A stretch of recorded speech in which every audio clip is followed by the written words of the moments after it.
Olá pessoas, aqui é Mari. Vamos continuar nossa leitura sobre o cangaço, na entrada de Maria de Ideia, ou Maria Bonita no cangaço, outras mulheres também, sexo e violência, tá? Então hoje eu vou entrar no capítulo 10, que está na página 141. Escuta. Negro, grosso e malvado, de cabeça disforme, grande nariz esparramado na face bestial, boca rasgada de sapo cururu. É de horripilante feiura. É talvez por isso o mais perverso, sobretudo, com as mulheres. Isso é uma aspas, tá? Vamos ver.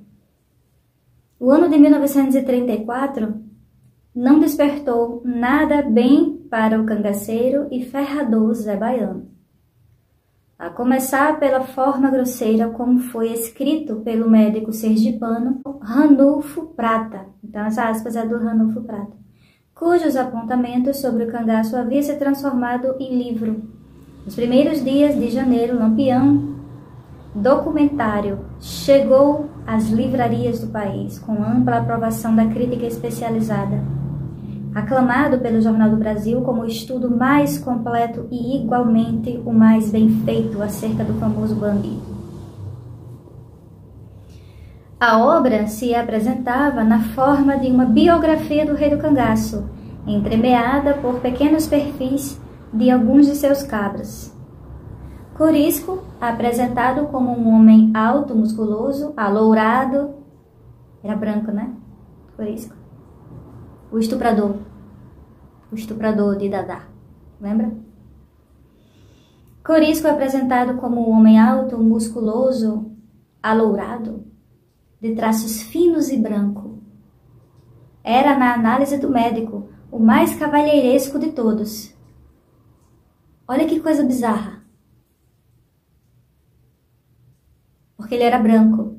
Não tem outro motivo. O cara era um estuprador, todo mundo sabia disso. Era, na análise do médico, o mais cavalheiro de todos. Mariano, dono das palmatórias com que aplicava castigos, até mesmo em criancinhas, foi retratado como um negro sanhudo, de torso hercúleo e sobressenho carregado. Definitivamente racista. Ranulfo Prata era também pouco empático com as mulheres. O autor classificaria como peraltices insignificantes uma sequência de estupros coletivos cometidos por Lampião e seu bando, inclusive de uma idosa, por 5 rapazes. A despeito de possuir sentimentos pouco virtuosos, Prata era homem de inegável coragem, embora residisse no litoral de São Paulo, na cidade de Santos, onde chefiava o serviço radiológico da Santa Casa e da Beneficência Portuguesa. Costumava passar as férias em Sergipe. Teria inclusive batido o ponto final de sua obra na máquina de escrever do pai, o coronel Felisberto Prata, na cidade de Simão Dias. É certo que, ao deitar os olhos sobre as páginas do tomo, Lampião tenha mesmo fumado uma quenga, ficado irado no linguajar sertanejo.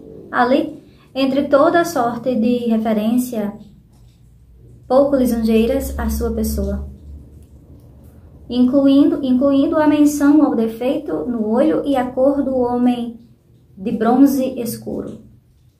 Para Virgulino, um vitupério sem tamanho. Havia reprodução de um verso de cordel caçoando de Dona Maria Ferreira, sua finada mãe.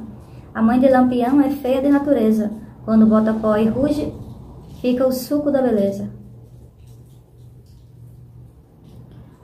O único ponto que talvez agradasse ao capitão fosse a exposição quase poética de alguns de seus crimes, como o sangramento.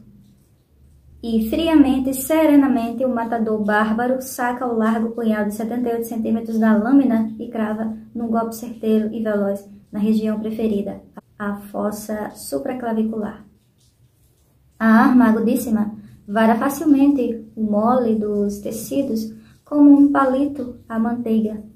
A experiência ensinou-lhe ser ali ótima região, sem obstáculos ósseos que lhe resvalecem o punhal, escreveu o médico.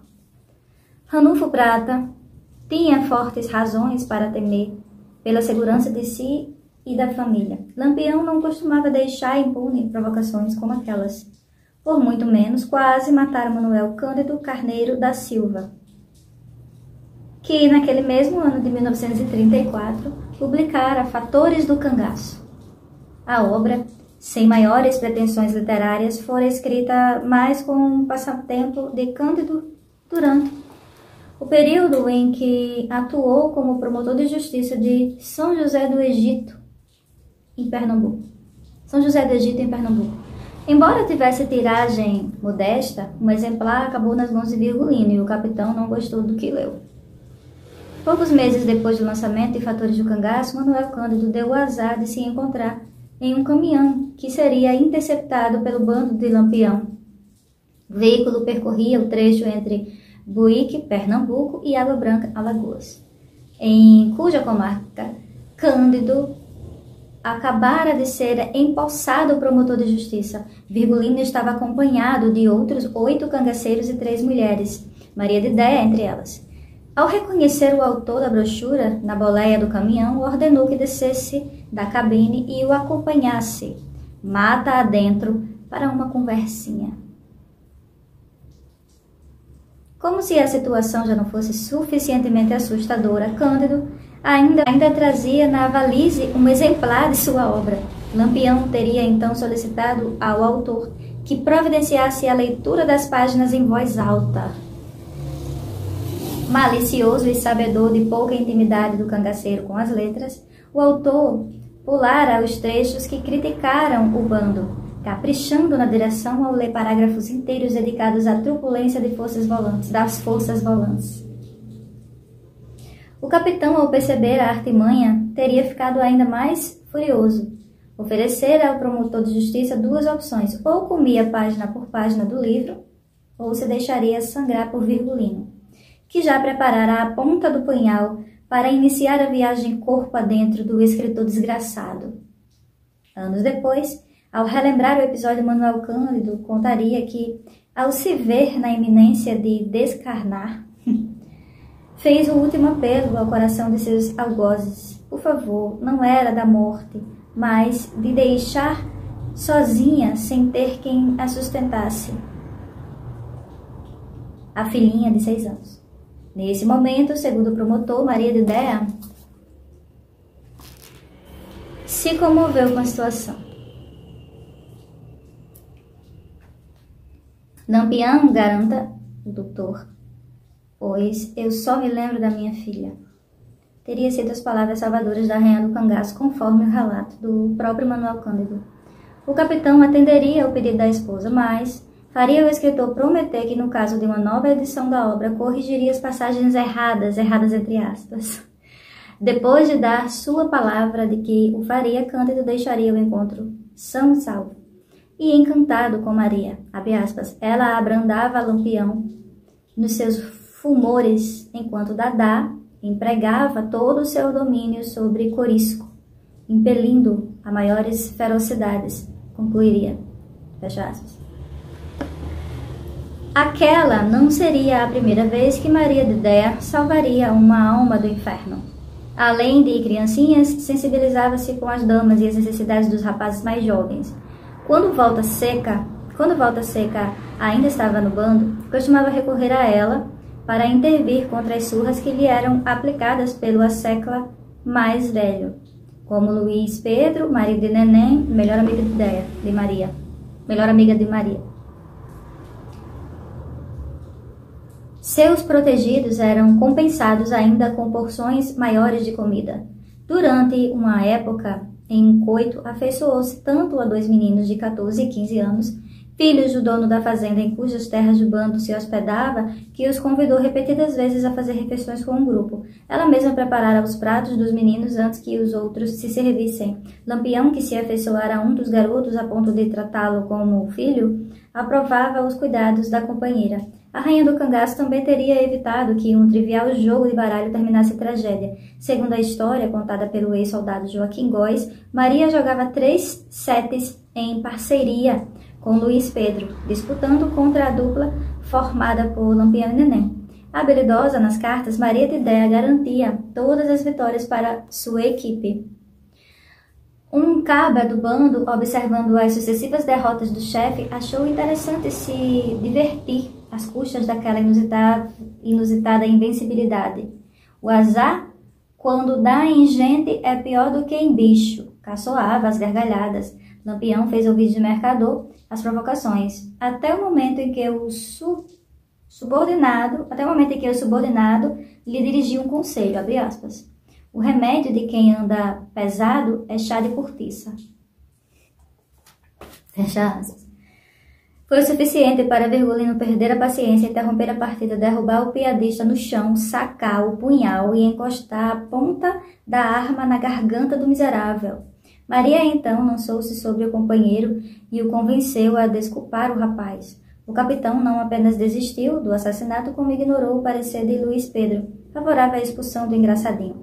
De acordo com o companheiro de Neném, não pegava bem ter na falange um frouxo salvo pela indiferença de uma mulher. Ainda conforme relatos do ex-soldado Góes, Maria também pediu a Lampião para não matar um bandoleiro mimado que se recusava a tomar uma dose de aguardente em passagem por Malhada do Caiçara, por considerar a quantidade insatisfatória.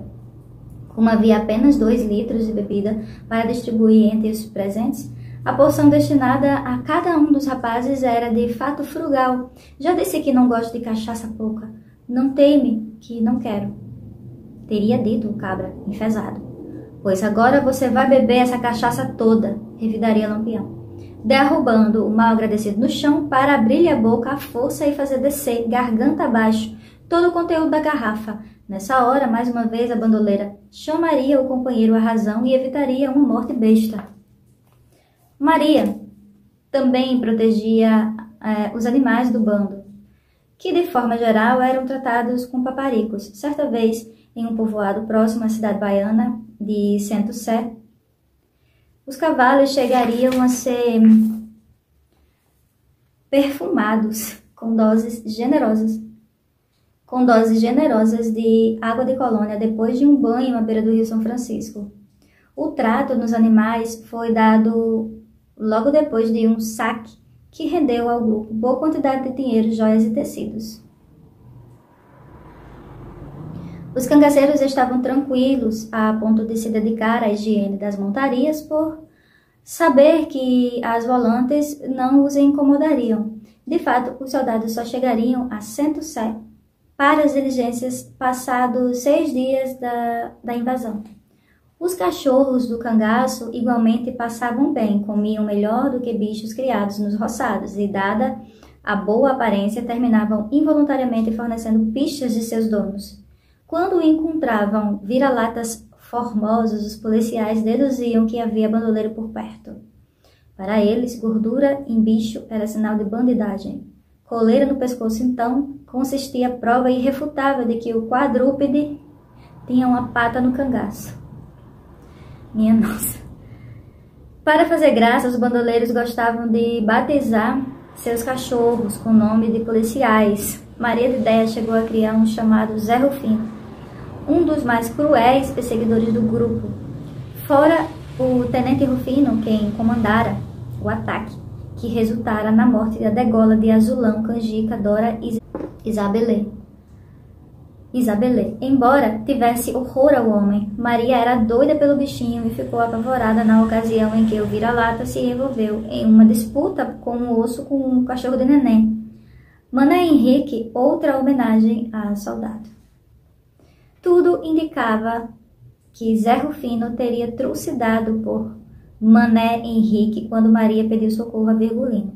Tá vendo isso não, seu filho de uma peste? Gritara a cangaceira, a seu modo peculiar de chamar a atenção do companheiro. Tranquilamente, Lampião teria posicionado a pistola para exterminar Mané Henrique, ao que seria interpelado por Luís Pedro: se matar o cachorro, morre.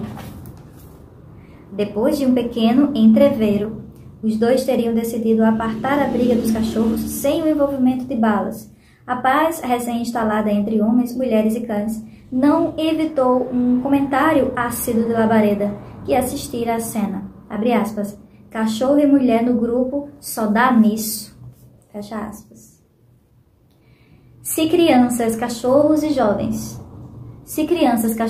jovens rapazes desprezavam os melhores instintos de Maria de Déia, o mesmo não pode ser dito em relação às suas colegas de bando. Assim como Dadá, que ficara ao lado de Moita Brava após a morte de Lili, Maria tinha uma tendência a compreender a atitude de assassinos de mulheres.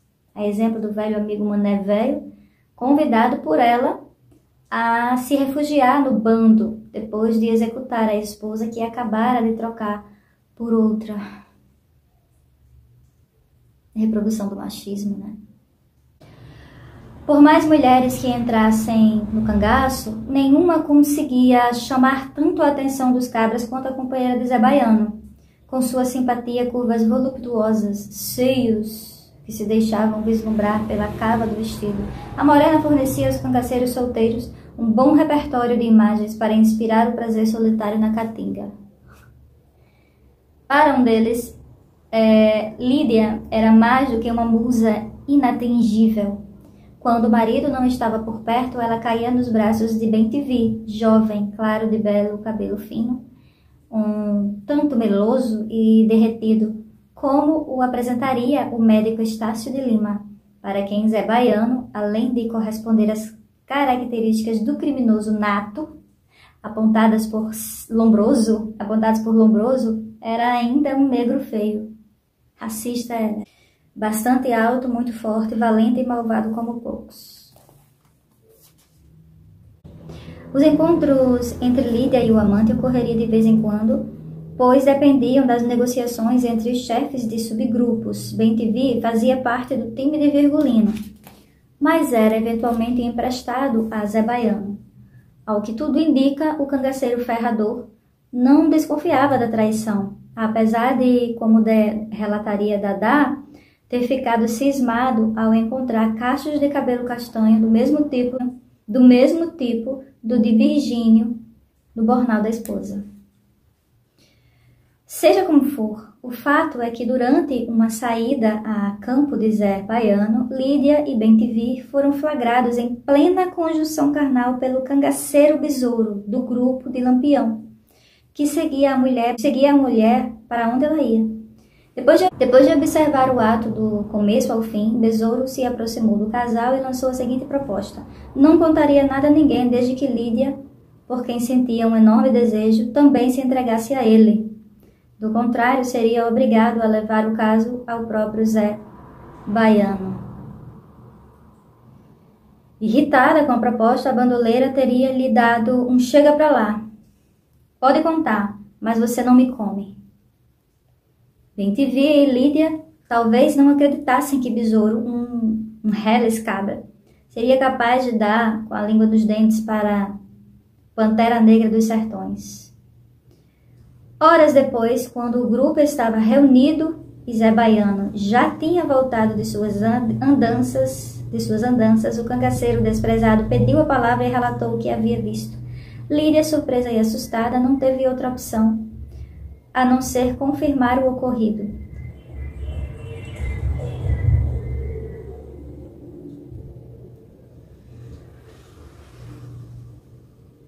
Mas completou a informação que Besouro esquecera de propósito. O adultério só estava sendo revelado porque ela havia se recusado a fornicar com ele. Segundo os inúmeros relatos a respeito do caso, Lampião foi o primeiro a deliberar sobre o imbróglio.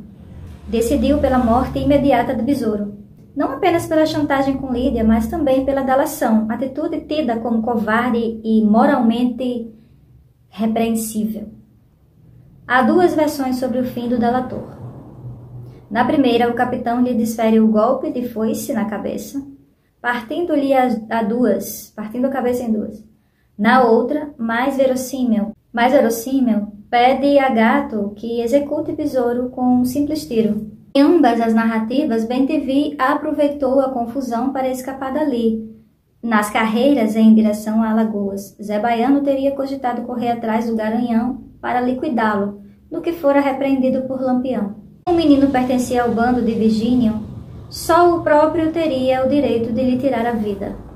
Depois de presenciar o assassinato do Besouro e a fuga de Bem-te-vi, Lídia caiu em si. Como sabia da pena imposta a mulheres traidoras, pediu a Maria de Déia que falasse com o capitão em seu favor. Em vão, com seu tom de voz calmo e seguro, Lampião sempre determinava que cada um fizesse o que bem entendesse com sua propriedade. Propriedade é a mulher, viu? Só para quem tiver alguma dúvida aí.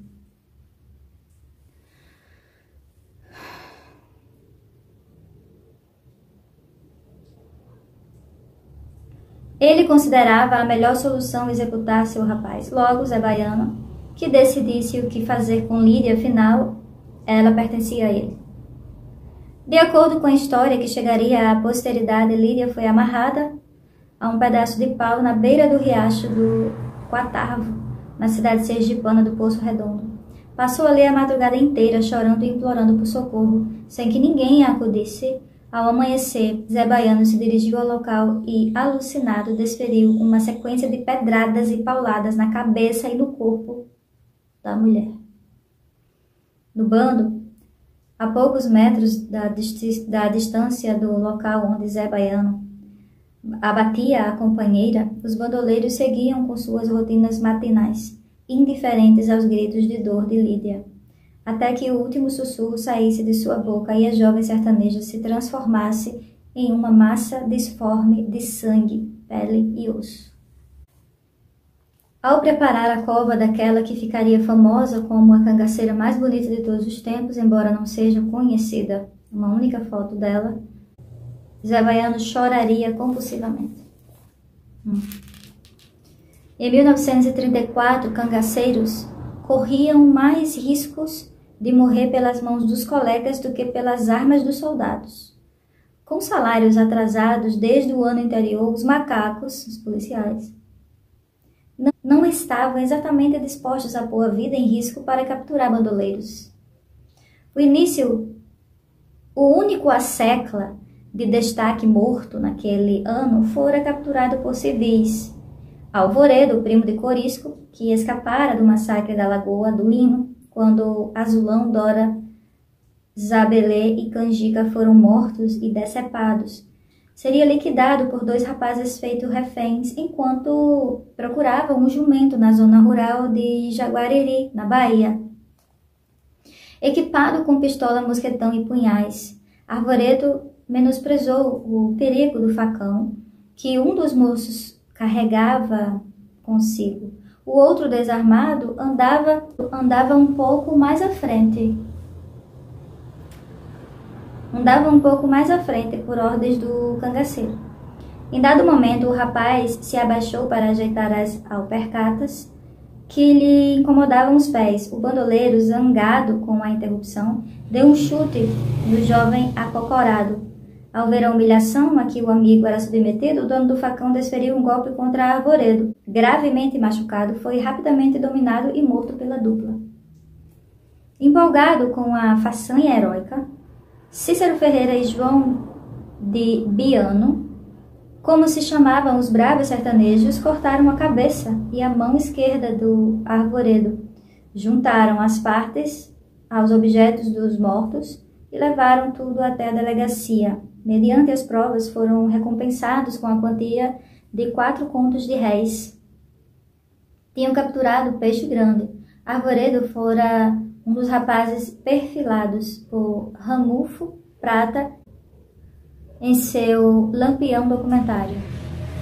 No livro, o médico e escritor responsabilizava a polícia pela transformação do então honesto roceiro em sanguinário cangaceiro. Ele teria decidido se juntar ao primo Corisco para vingar o espancamento da mãe, uma humilde velhinha por soldados das forças oficiais. Os jornais, ávidos por novidades sobre a caça de bandoleiros no sertão, que migravam quanto menos as forças se empenhavam em combatê-los. Narraram a morte do célebre Secaz com pequenos ajustes. Segundo o Jornal do Brasil, os civis haviam executado a seca, mas teriam agido orientados e devidamente instruídos pelo tenente João Domingues e pelo sargento Joel, ambos da Força Pública do Estado da Bahia. Para a revista Noite Ilustrada, o mais impressionante não fora a luta que culminava na morte do cabra, tampouco o retalhamento do corpo, mas sim um aspecto revelador de sua vaidade, conforme demonstrara a mão cortada pelos assassinos. Arvoredo cuidava muito bem das unhas. A mão decepada ainda conservava a luva e os anéis que o bandido usava, apresentando as unhas bem tratadas e polidas. Lia-se na edição de 12 de junho da publicação, abre aspas, um tipo rústico, verdadeiro bicho do mato, sanguinário, cruel, de unhas brunidas, não deixa de causar espanto, fecha aspas. Como se davam muito bem, parecia que as duas combinavam de engravidar juntas. Do mesmo jeito como ocorrera 2 anos antes, Dadá e Otília estavam mais uma vez prestes a parir Corisco e Mariano. Seus companheiros providenciaram um coito seguro para que as jovens dessem à luz. Na mata fechada da Serra do Periquito, em Pernambuco, nas proximidades de uma fonte de água, armaram todas minimamente confortadas para o momento do parto. Por segurança, estenderam um cordão rente ao chão das redondezas. Pendurado na ponta da linha, junto à barraca, um chocalho tilintaria caso alguém ultrapassasse a zona de segurança, o que não tardaria a ocorrer. Durante uma noite, ao lado de um reduzido grupo de colegas de bando, Dadá e Otília, com as barrigas enormes, tiveram que deixar as tendas às pressas, embreando-se por entre os espinhos da mata fechada por uma volante que se encaminhava para o ataque. As duas mulheres e os demais cabras caminharam durante horas a fio, abrindo caminho no escuro da caatinga com o auxílio de facões. Esgotados e mortos de sede, fizeram uma parada para dormir por alguns instantes e recarregar as energias antes de retomar a fuga ao amanhecer. Dadá seguiu em seu passo discreto, tomando cuidado para não deixar rastros, quando foi surpreendida pela mira de um fuzil. O soldado puxou o gatilho para balear a gestante, mas o tiro literalmente saiu pela culatra. A caixa estourou nas mãos do policial. Dadá aproveitou a confusão para correr para perto de Corisco, que se reerguia depois de uma queda desastrada por sobre os espinhos. Dali o grupo saiu em disparada em busca de novo esconderijo. Vencidos pelo cansaço, sede, fome e ferimentos decorrentes da fuga, acoitaram na mata de uma serra. Ali, no dia 11 de março de 1934, Dadá deu à luz seu terceiro filho.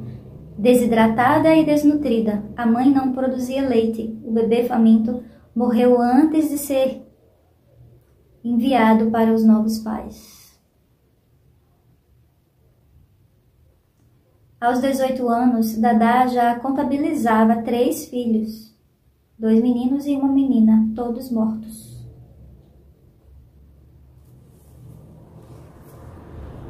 No dia 21 de abril, Otília pariu um filho homem, a exemplo do acontecido quando teve uma menina em 1932. Coube a Corisco a redação da carta que acompanharia o bebê no envio para sua nova casa, no caso, a paróquia da Mata Grande, em Alagoas, aos cuidados do vigário Manuel Firmino Pinheiro.